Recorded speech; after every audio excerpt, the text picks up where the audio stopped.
Esta noche para hablar de un tratado comercial. El nombre oficial es la Asociación Transatlántica de Comercio e Inversiones. Eso es el nombre oficial. Pero podemos preferir un otro nombre más comprensible, que es un proyecto del mercado transatlántico, porque eso es muy comprensible, ¿no? Y se trata de un proyecto de comercio que es destinado a crear un mercado único entre la Unión Europea y los Estados Unidos. El caso es muy importante porque ambos países representan un tercio del comercio mundial y la mitad del Producto Interno Bruto del mundo. ¿Y por qué este proyecto de comercio es un problema? Porque no es un simple proyecto de comercio que va a armonizar, el objetivo es armonizar las relaciones comerciales entre las dos áreas. Es mucho más que eso. Tendría consecuencias incalculables que socavan gravemente los principios democráticos fundamentales. Pero antes de ir más lejos, una pregunta para empezar. ¿Qué es un acuerdo comercial? Y para entenderlo, podemos tomar un ejemplo, un barco que entre un puerto con bienes a su borde, bienes que provienen del extranjero. Varias preguntas surgen para el comerciante que fletó el barco. ¿Qué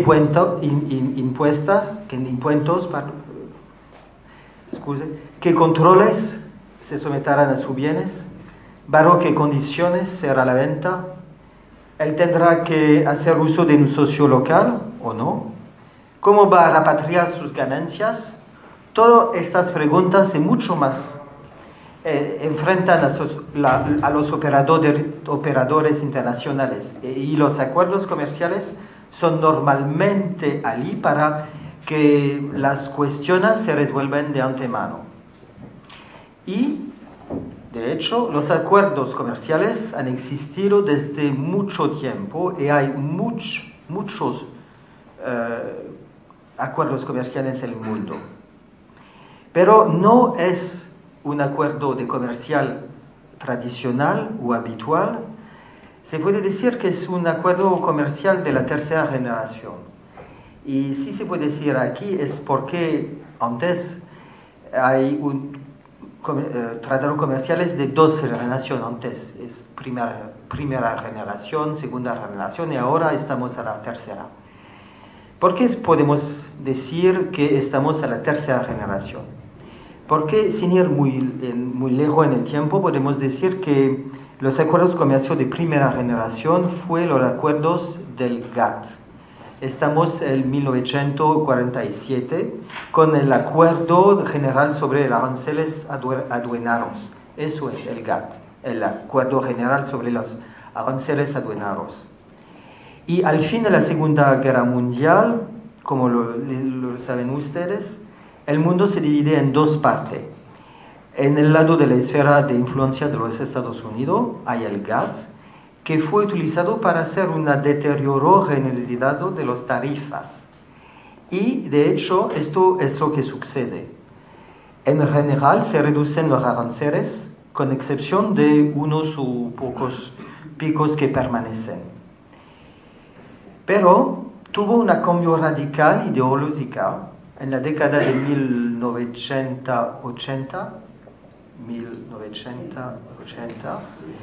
que con la toma neoliberal de Margaret Thatcher en Gran Bretaña y Ronald Reagan en los Estados Unidos.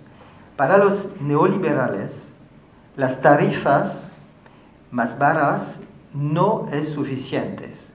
Es decir, que quieren ir más lejos.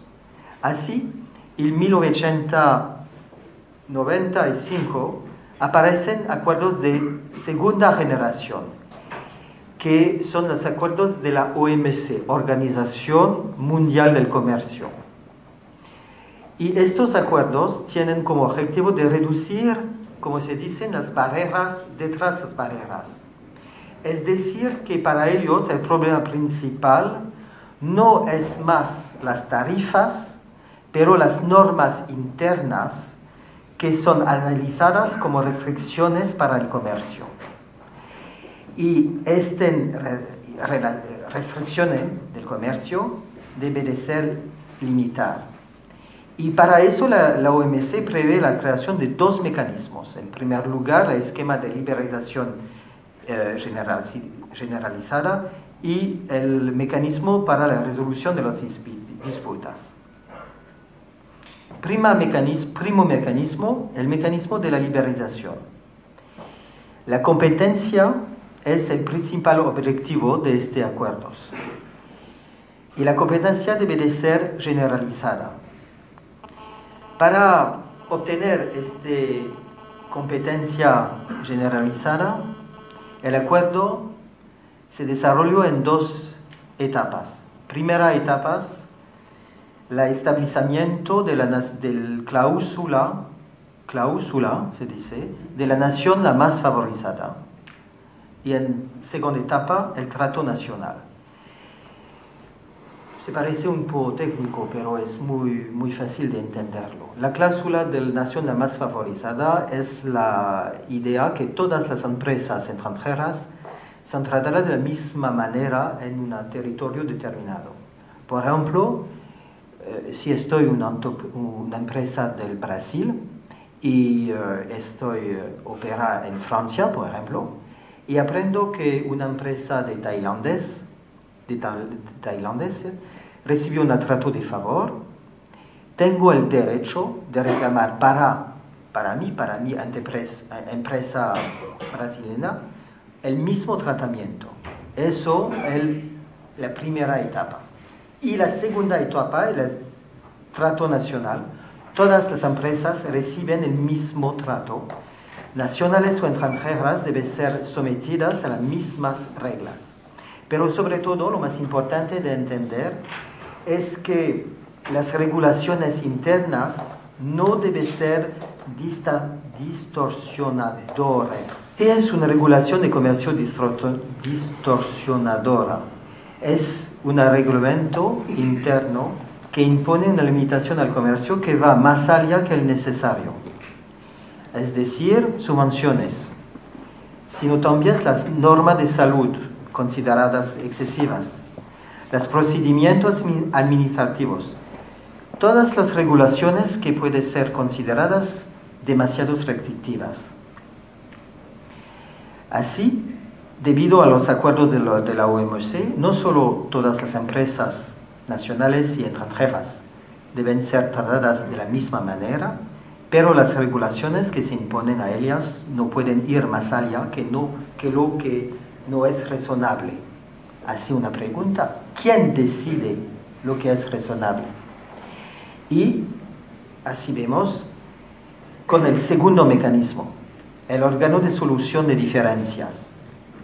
Es una especie de tribunal de comercio internacional que fue establecido para la OMC y que juzga las denuncias que un Estado lleva contra un otro Estado, como el argumento que sus disposiciones son contrarias a la ley del comercio internacional. Se juzga las disputas dentro de la estricta aplicación del acuerdo de la OMC, porque los estatutos de la OMC íntimamente acerca a no juzgar por las referencias a otras normas internacionales como la de la Organización Internacional de Trabajo, de la Organización Mundial de la Salud o de otro tipo. Esto significa que la OECD toma decisiones según la lógica de la competencia generalizada, exclusivamente a toda otra lógica. Y para comprender lo que significa este mecanismo, podemos tomar un ejemplo que parece muy conocido, que es el ejemplo de la decisión de la OECD que se llama la carne de vaca con hormonas. Aparece que los Estados Unidos y el Canadá fabrican y exportan carne de vaca con hormonas y que la Unión Europea ha decidido de no aceptarlo por razón de salud pública. Y lógicamente los Estados Unidos y el Canadá han presentado una demanda contra la Unión Europea ante la OECD para este efecto en el comercio. Y lógicamente la OECD considera que es necesario de condenar la Unión Europea. ¿Por qué? Porque la OECD considera que lo más importante, ¿cómo se dice? Considera la equivalencia de los productos, según lo cual un buey es un buey. Un buey que galopaba sobre la liebre verde o un buey repleta de hormona es un buey, es el mismo producto. Así, la Unión Europea fue condenado a, que no hizo tonterías, 120 millones de dólares y 30 en favor del Canadá. Es decir, que cada año la Unión Europea y el Canadá pagó, pero no pagó directamente. La OECD ha decidido, más precisamente, la OECD autorizó a los Estados Unidos y al Canadá de sobrecargar los productos que procedentes de la Unión Europea y entrando en su territorio. Eso es este mecanismo. Hasta donde que la Unión Europea acepta la carne de vaca. Así vemos que la OECD tiene los medios para imponer un cambio en el reglamento interno. Al nombre del comercio internacional se puede verse afectados las decisiones públicas internas, incluida la protección de la salud. Pero, podemos decirlo ahora, la OMC es un fracaso.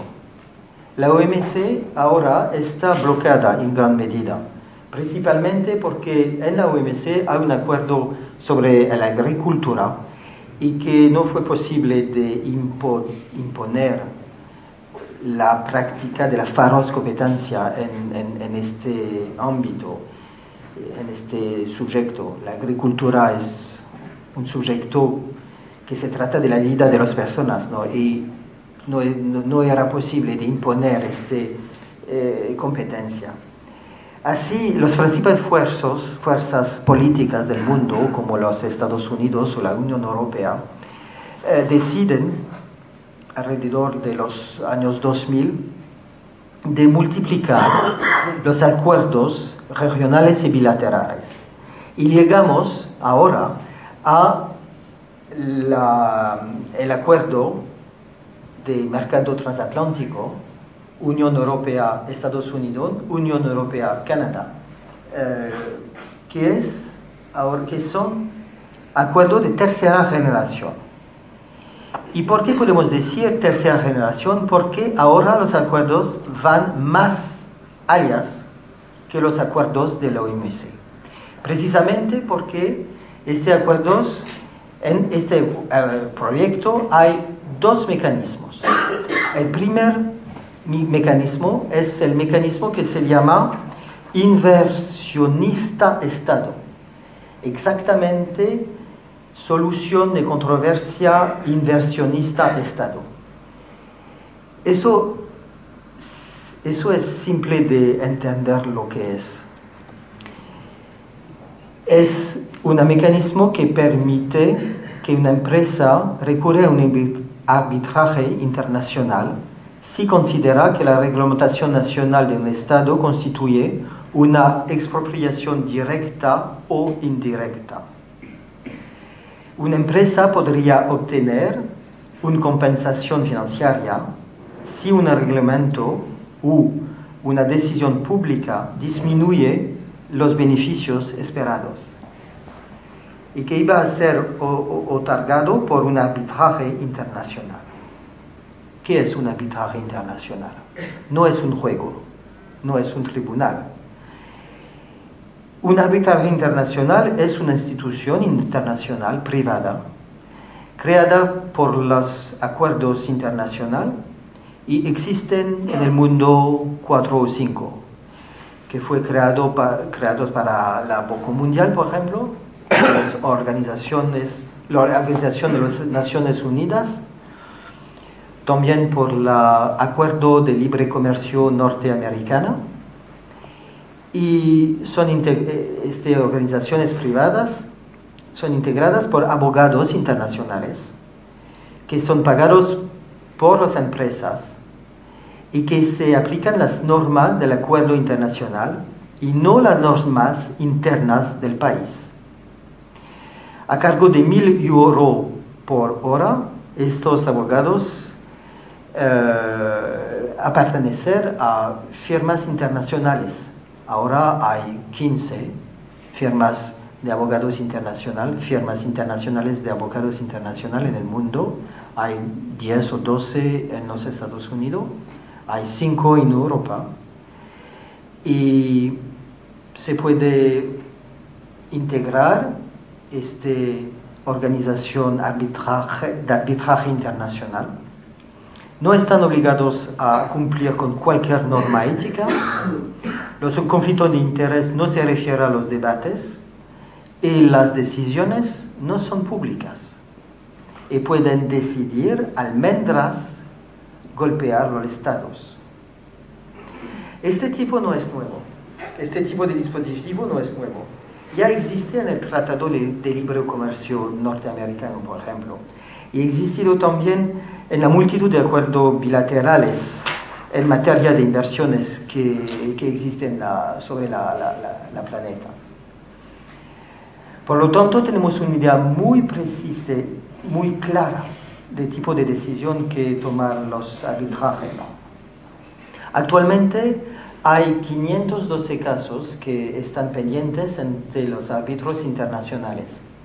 Recientemente la conferencia por el desarrollo de las Naciones Unidas ha hecho la lista. Y si quieren usted puede trobarlo en el CD web, en el sitio web de la Conferencia del Desarrollo, la CNUSED, UNCTAD en inglés, y ese rapport, el papel 3 sobre este sujeto. Y puedo hablar de algunos ejemplos. Un ejemplo, Philip Morris utiliza un acuerdo bilateral entre los Estados Unidos y Uruguay, por una parte, y por otra parte entre Estados y Australia, para condenar estos países porque ven obligados a poner anuncios en las enfermedades relacionadas con el tabaco, fumar mata, etc. Y que ruegan que no permite suficiente espacio para la marca.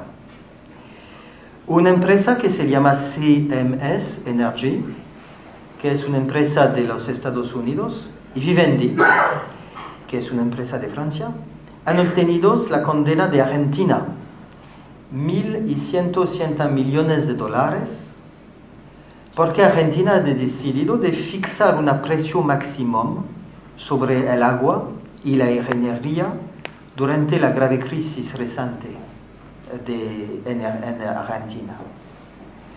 Un otro ejemplo que es muy interesante y que se refiere a un suma menos fuerte, pero tampoco interesante. La Eslovaquia ha elegido un gobierno para privatizar los servicios públicos. Y lo que este gobierno lo hizo.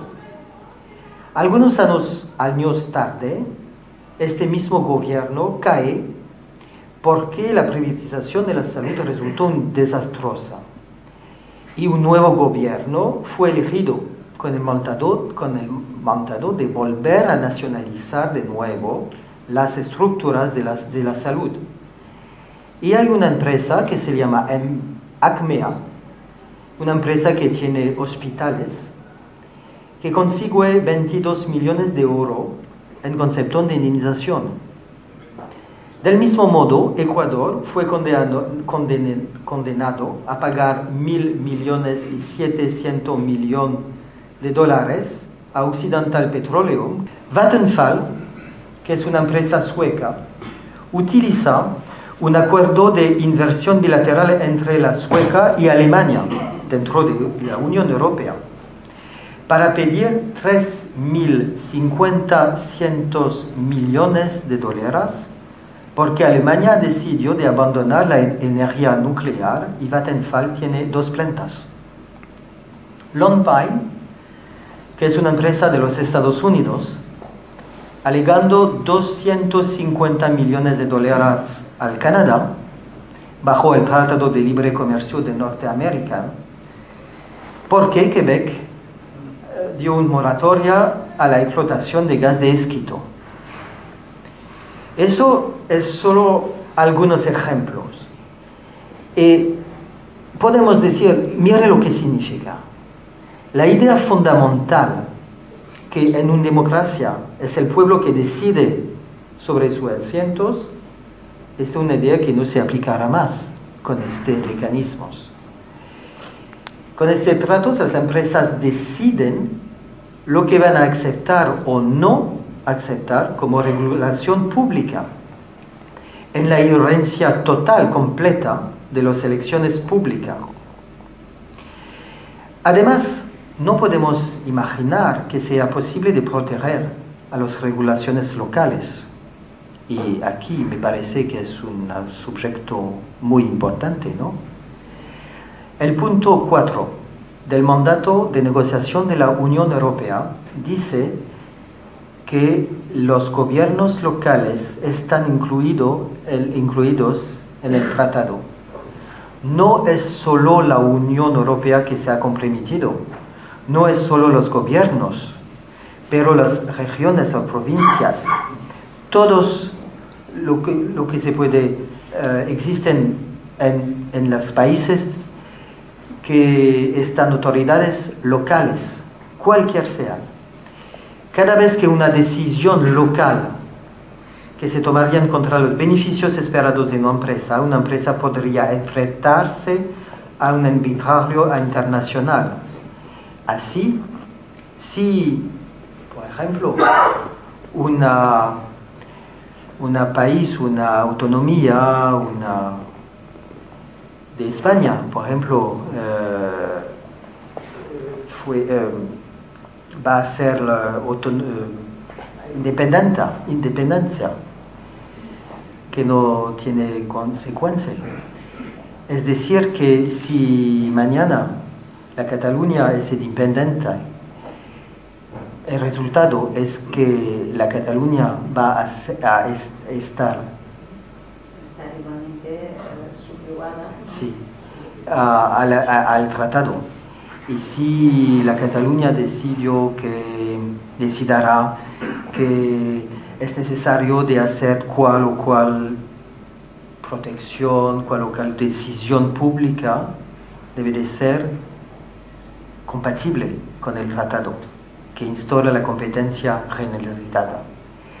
Pero he dicho que hay dos mecanismos. Por el momento, hacer el dibujo de un mecanismo. El segundo mecanismo es el mecanismo de convergencia reglamentaria. Es decir, que el mecanismo de convergencia reglamentaria es para el futuro.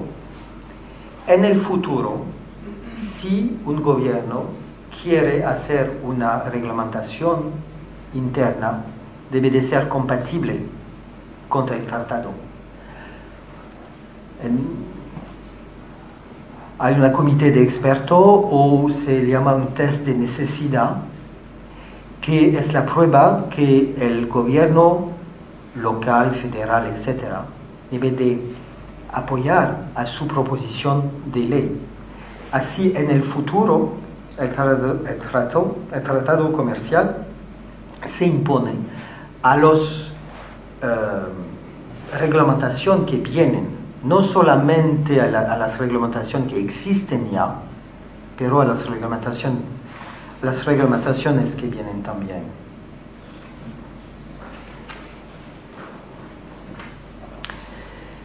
Y debo añadir que eso es en el proyecto de acuerdo entre la Unión Europea y los Estados Unidos. Pero hay ya un proyecto que es mucho más avanzado, que es el proyecto de tratado comercial entre la Unión Europea y el Canadá. Y esto es acerca de firmar, aproxima de firmar. Y tiene este acuerdo Unión Europea-Canadá los mismos mecanismos que hemos visto en el tratado, el proyecto de tratado Unión Europea-Estados Unidos. Entonces podemos preguntarnos cómo hemos llegado hasta aquí. ¿Cómo es posible que la Unión Europea hace este cosa? Bueno, podemos dar dos tipos de explicaciones. El primer tipo de explicaciones tiene la creencia que este tipo de acuerdo es bueno para la economía. El libre comercio va a salvar el mundo.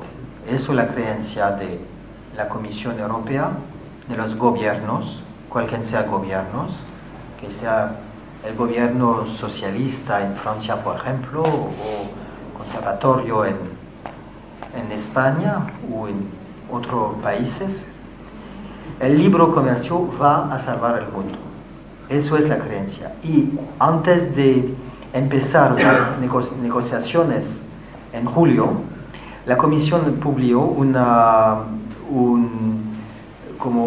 un estudio que dice que en 10 años, con este proyecto, cada uno que vive en Europa va a ganar 514 euros por año. ¿Por qué estas cifras? No importa realmente, están total fabricaciones. La realidad es que este tipo de proyecto es el resultado de un intenso cabildeo, si se dice en español, lobby en inglés. Sabemos todo que hay lobby en los Estados Unidos, que las decisiones públicas están en el resultado de lo que quieren los lobby, las empresas, y que el lobby el más representado es lo que gana en los Estados Unidos. Pero ahora es la misma cosa en la Unión Europea y los lobbies son muy fuertes. Y podemos, no es escondido, podemos trobar lo que, por ejemplo, el Transatlantic Business Council, el Cámara del Comercio de los Estados Unidos, el Cámara del Comercio Internacional, el Foro Europeo de Servicios, que es el grupo de 420 empresas de servicios europeas que operan a nivel mundial, el Business Europe, todas este lobby quieren este acuerdo. No solo quieren el acuerdo de libre comercio, pero quieren un acuerdo que le protejan contra las regulaciones internas que son analizadas como obstáculos para sus ganancias. Y la realidad es que nuestros gobiernos y la Unión Europea son ahora los representantes celosos de los intereses privados. Eso es la realidad. Así, ¿qué hacemos ahora? Podemos decir que los dueños del capital están a punto de finalmente ganar el juego o no. Y bueno, ahora voy a ser un poco más optimista, porque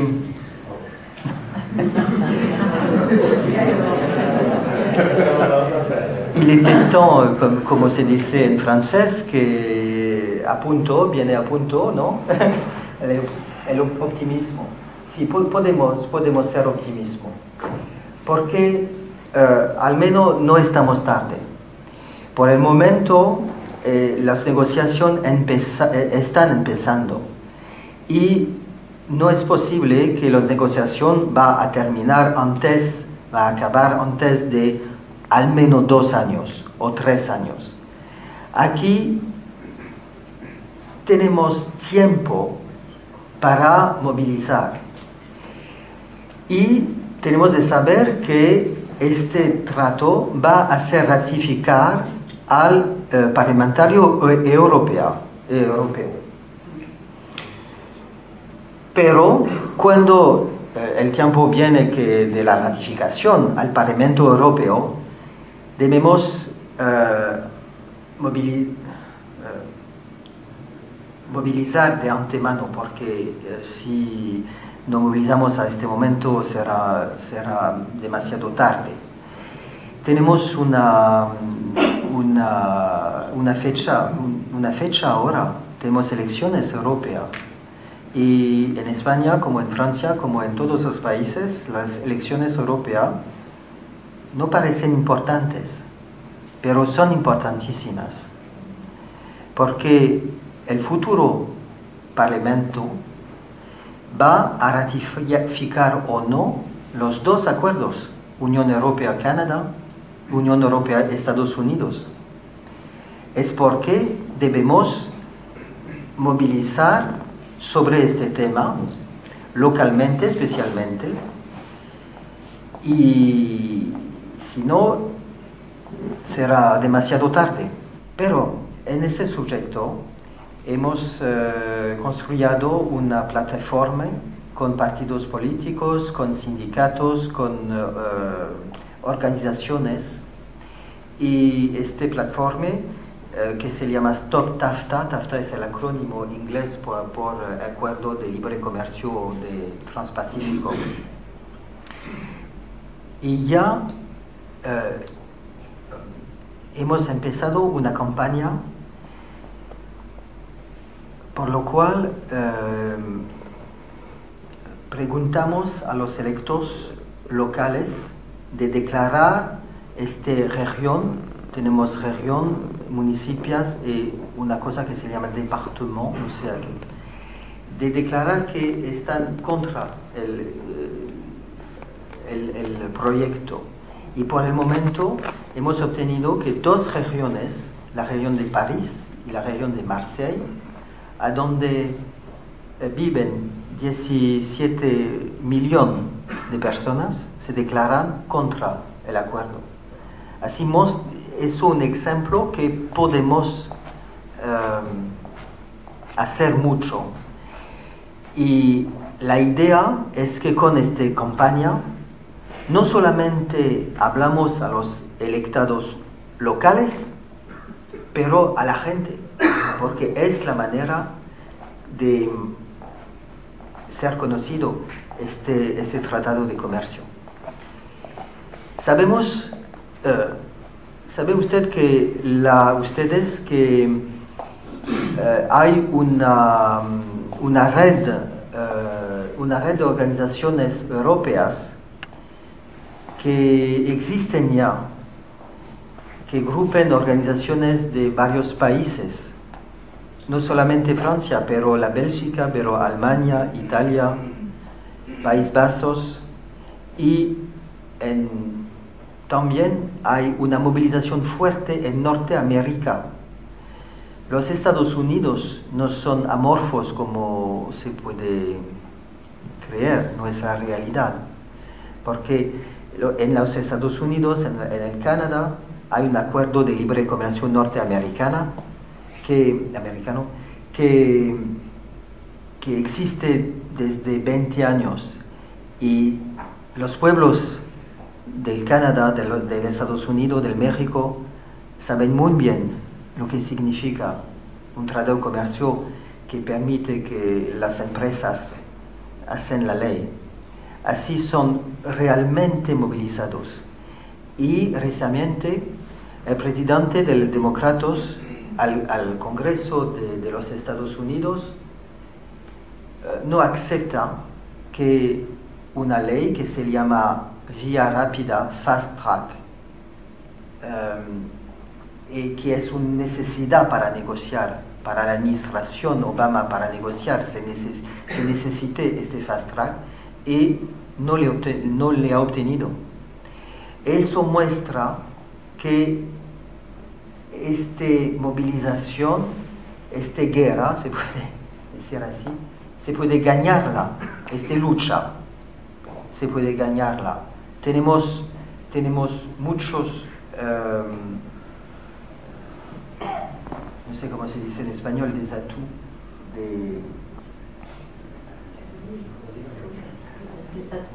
atouts.